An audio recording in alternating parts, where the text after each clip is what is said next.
Militer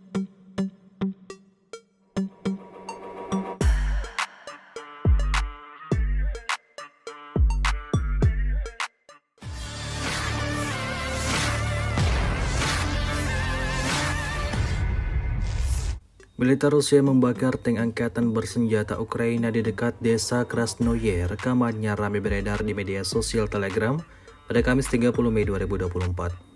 Kendaraan militer angkatan bersenjata Ukraina dengan cepat melaju menuju posisi pejuang Rusia untuk menjalankan misinya.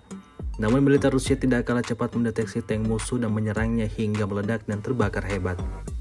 Disebutkan dalam keterangan unggahan, selain tank, awaknya juga ikut terbakar. Insiden ini kembali merugikan angkatan bersenjata Ukraina. Video ini viral dan menuai beragam respon dari warganet.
Download Tribun X sekarang, menghadirkan lokal menjadi Indonesia.